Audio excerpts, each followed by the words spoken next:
आमचे मामा बंडूसिंग ठाकूर, आपल्या सर्वांना मार्गदर्शन करण्यासाठी उपस्थित असलेले आपल्या जिल्हा परिषदेचे माजी जिल्हा परिषद सदस्य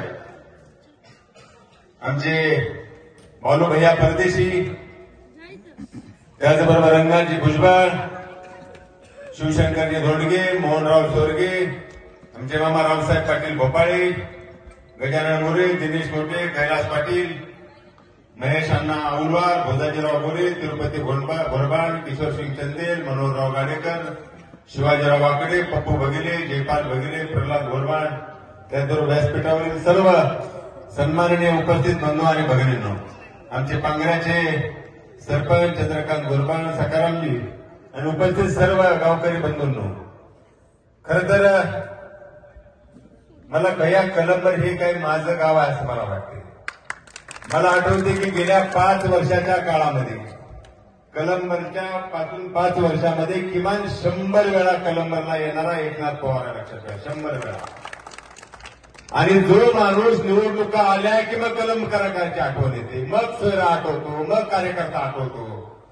आणि माझी तुम्हाला विनंती आहे की फक्त निवडणूक कलंबरचे संबंध असणाऱ्यांना आपल्याला त्याला हद्दपार करायचे डोक्यात ठेवा, लक्षात ठेवा. निवडणुकीला अवघे 3 दिवसाचा काळ उरलेला आहे आणि 3 दिवसाच्या काळामध्ये हा माणूस गावागावामध्ये जातोय, लोकांना वेगवेगळ्या पद्धतीच्या आमिष दाखवण्याचा प्रयत्न करतोय. काही लोकांना दादागिरी, दहशत, तुझ्या गाड्या लावाल, पोलीसची कंप्लेंट कर, लोकांच्या मध्ये प्रचंड दहशतीचं वातावरण निर्माण करतोय. माझी तुम्हाला विनंती आहे, लक्षात ठेवा, 20 तारखेला 100% परिवर्तन या मतदारसंघामध्ये होणार म्हणजे होणारच आहे.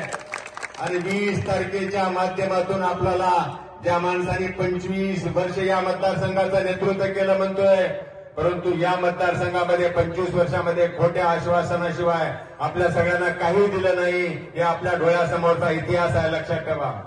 मला ज्यावेळी महेश अण्णा आणि बालूभाई सांगत होते त्याला उस्माननगरचा रस्ता झाला पाहिजे, एसबीआयची बँक आहे इथं मंजुरी असून आपण वंचित आहे, महेश अण्णांनी आणि बालूभाई गावकऱ्यांना एवढं सांगतो.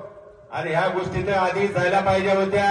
आणि मी तुम्हाला आज सांगतो, आगडम बाबाचं दर्शन घेऊन मी या ठिकाणी आलोय. तुम्हाला आगडम बाबाच्या साक्षीने मी सांगतो, या तीर्थ या गावाला आगडम बाबाच्या माध्यमातून तीर्थक्षेत्राचा दर्जा देण्याची जबाबदारी माझी आहे, लक्षात ठेवा.